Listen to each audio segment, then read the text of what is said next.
Network में आप सभी का स्वागत है। मैं हूं आपके साथ अंजलि। आइए नजर डालते हैं आज की कुछ खास सुर्खियों पर। टीकाकरण बढ़ाने के लिए केंद्र ने जारी किया आदेश। किसानों और डिप्टी सीएम के बीच 4 घंटे चली आंख मिचौली। हरियाणा समेत 10 राज्यों में अगले 3 महीने पड़ेगी जबरदस्त गर्मी। गलती से जारी हुआ ब्याज दरों में कटौती का फैसला वित्त मंत्री। दादा साहेब फाल्के पुरस्कार से सम्मानित होंगे रजनीकांत। अब खबरें विस्तार से। कोरोना संक्रमण ने एक बार फिर बड़ी चुनौती दी है। देश में गुरुवार को 81,380 लोगों में संक्रमण मिला है। यह इस साल का अब तक का सबसे बड़ा आंकड़ा है। दूसरी तरफ देश में 1 अप्रैल से टीकाकरण का तीसरा चरण शुरू हो गया है। इसमें 45 या इससे अधिक उम्र के सभी लोगों को वैक्सीन लगाई जाएगी।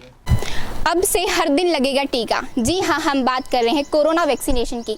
जैसा कि आप सभी जानते हैं कि कोरोना वैक्सीनेशन के तीसरे फेज की शुरुआत हो चुकी है, यानी कि 1 अप्रैल से, और जिसमें 45 साल से ज़्यादा उम्र के लोगों को टीका लगाया जाएगा। इसी के चलते जो हरियाणा सरकार है, उन्होंने ऐलान किया है कि जो टीकाकरण के केंद्र हैं वो अब से हर दिन खुलेंगे, चाहे छुट्टी वाला दिन हो या सरकारी छुट्टी हो, उस दिन भी टीकाकरण के केंद्र खुले रहेंगे। और इसी के साथ आपको बता दें कि कल बीते गुरुवार को कोरोना वायरस के लगभग 80,000 केसेस पाए गए थे, जिसमें जो मौत का आंकड़ा है वो भी 400 से पार हो चुका है। जो महाराष्ट्र है उसमें तो कोरोना वायरस के लगभग 45,000 केसेस पाए गए थे, और ये इस साल का सबसे बड़ा आंकड़ा है। इसी के साथ अब देखने वाली बात ये होगी कि जो सरकार ने टीकाकरण की रफ्तार बढ़ाई है, इसका कोरोना वायरस पर कितना असर पड़ता है। जानने के लिए जुड़े रहिए कैमरा पर्सन शुभम के साथ। मैं Vanita, ACP network Panipat. Deputy CM Dushyant Chautala को गुरुवार दोपहर हिसार पहुंचने पर किसानों का विरोध झेलना पड़ा। हिसार एयरपोर्ट पर पहुंचने के बाद किसानों ने यहां से निकलने का रास्ता रोक दिया। आपको बता दें कि दुष्यंत करीब 3 बजे तक बाहर नहीं निकल सके। प्रशासन ने आनन फानन में रणनीति बदली और किसानों को चकमा देते हुए दुष्यंत को हेलीकॉप्टर से करीब 6 किलोमीटर दूर हरियाणा कृषि विश्वविद्यालय कैंपस पहुंचाया, जहां से दुष्यंत HAUK के पिछले गेट से लघु सचिवालय पहुंचे। हिसार एयरपोर्ट पर जमे रहे आंदोलनकारी बिना झंडी की गाड़ी से दुष्यंत पहुंचे लघु सचिवालय। जी हां, हम बात कर रहे हैं हेलीकॉप्टर से हिसार एयरपोर्ट पहुंचे उप मुख्यमंत्री दुष्यंत चौटाला के घेराव में आंदोलनकारियों ने एयरपोर्ट पर जाम लगा दिया। उनका आपको बता दें कि हिसार में उप मुख्यमंत्री का कार्यक्रम था, जिसका मेन मोटिव था उनके द्वारा गांवों में पानी के टैंकरों को पहुंचाने के लिए हरी झंडी दिखाना। उसी के साथ जजपा नेता उनके स्वागत के लिए पहुंचे एयरपोर्ट पर उनकी गाड़ी पर हमला कर दिया गया। उसी के साथ दुष्यंत चौटाला ने एयरपोर्ट अधिकारियों से 3 घंटे तक बैठक की। उसके बाद उन्हें बैकडोर से लघु सचिवालय पहुंचाया गया, जिसके बाद उन्होंने कार्यक्रम में हिस्सा लिया। आपको बता दें उनके साथ भारी पुलिस की फौज भी तैनात थी। कैमरामैन अनुराग के साथ मैं शिवानी त्यागी, एसीपी नेटवर्क पानीपत। छोटी बचत योजनाओं पर ब्याज दर में कटौती का फैसला केंद्र सरकार को 24 घंटे के अंदर ही बुधवार सुबह वापस लेना पड़ा। अब बैंकों व डाकघरों में जमा रकम पर पुरानी दर से ही ब्याज मिलता रहेगा। केंद्रीय वित्त मंत्री निर्मला सीतारमण ने यह जानकारी देते हुए सफाई दी कि आदेश गलती से जारी हो गया था। सरकार ने बीते बुधवार की रात नए वित्त वर्ष 2021-22 की अप्रैल-जून तिमाही के लिए लोक भविष्य निधि, सुकन्या समृद्धि और राष्ट्रीय बचत पत्र जैसी योजनाओं में ब्याज दर की कटौती 1.1% तक की कटौती का ऐलान किया था। छोटी बचत योजनाओं में ब्याज दर की कटौती का यह फैसला केंद्रीय सरकार ने 24 घंटे के अंदर ही वापस ले लिया। इस पर केंद्रीय वित्त मंत्री निर्मला सीतारमण का कहना है कि यह आदेश गलती से जारी हो गया था, जिसे अब वापस लिया जा रहा है। सूत्रों के हिसाब से 5 राज्यों में चल रहे विधानसभा चुनावों पर इस आदेश का कोई असर ना पड़े, इसको मद्देनजर रखते हुए रातों रात यह आदेश वापस ले लिया गया। आपको बता दें कि इससे पहले भी पिछले वर्ष अप्रैल-जून तिमाही में छोटी बचत योजनाओं में ब्याज दर की कटौती 0.7% से लेकर 1.4% तक की गई थी।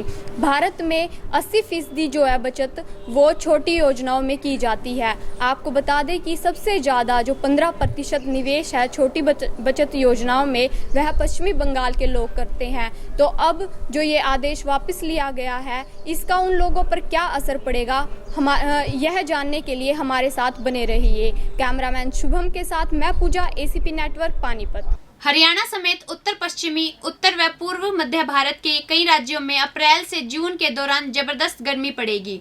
इन क्षेत्रों के 10 राज्यों में अधिकतम तापमान सामान्य से औसतन 0.30 से 0.62 डिग्री सेल्सियस तक ऊपर रहेगा। मौसम विभाग के अनुसार राजस्थान में इसके आसपास के क्षेत्रों में शनिवार व रविवार को लू चलेगी। हरियाणा समेत उत्तर, पश्चिमोत्तर व पूर्ण मध्य भारत के कई राज्यों में अप्रैल से जून के दौरान जबरदस्त गर्मी पड़ेगी। इन क्षेत्रों के 10 राज्यों में अधिकतम तापमान सामान्य से औसतन 0.30 से 0.62 डिग्री सेल्सियस तक ऊपर रहेगा।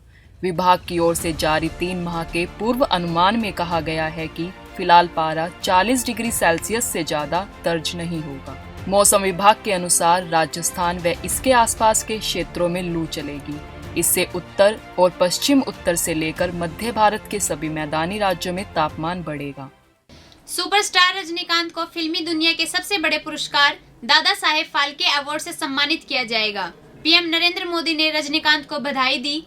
पिछले दिनों ही रजनीकांत ने सियासी पारी शुरू करने का ऐलान किया था। बता दें कि तमिलनाडु में चुनाव से 5 दिन पहले ही यह अवार्ड देने की घोषणा की गई है। फिल्म स्टार रजनीकांत को दादा साहेब फाल्के अवार्ड से सम्मानित किया जाएगा। दादा साहेब फाल्के अवार्ड एक्टिंग की दुनिया का सबसे बड़ा अवार्ड है। इस अवार्ड के लिए प्रधानमंत्री नरेंद्र मोदी ने भी उनको बधाइयां दी। रजनीकांत बहुत सी सफल फिल्में दे चुके हैं, जैसे रोबोट। बॉलीवुड में भी वो अच्छा खासा काम कर चुके हैं। फूल और कांटे उनकी एक सफल फिल्म है। इसी के साथ अगर उनको साउथ का भगवान कहा जाए तो ये भी गलत नहीं होगा, क्योंकि वहाँ के लोग जब उनकी कोई नई फिल्म आती है उसके पोस्टर को दूध से अभिषेक करवाते हैं। पिछले ही कुछ दिनों पहले उन्होंने अपनी पार्टी का आगाज भी किया था। सियासी मामलों में भी वो देखने को मिले थे, लेकिन हालांकि अब इसके बारे में कुछ खबरें देखने को नहीं मिली है। उनकी जो अगर शुरुआती जीवन की बात करें तो वो एक बस कंडक्टर से शुरू हुई थी और कैसे शानदार सफर उसने फिल्म स्टार तक का तय किया। अब उन्हें अवार्ड दिया जाएगा। अब देखने वाली बात होगी क्या वो ऐसे ही सफल फिल्में देते रहते हैं, कैसे ऐसे ही अपनी शान को बरकरार रखते हैं। कैमरा पर्सन शुभम के साथ मैं अनु काजन, ACP नेटवर्क पानीपत। अब तक के लिए इतना ही। आगे की खबरों से जुड़े रहने के लिए देखते रहिए ACP नेटवर्क। धन्यवाद।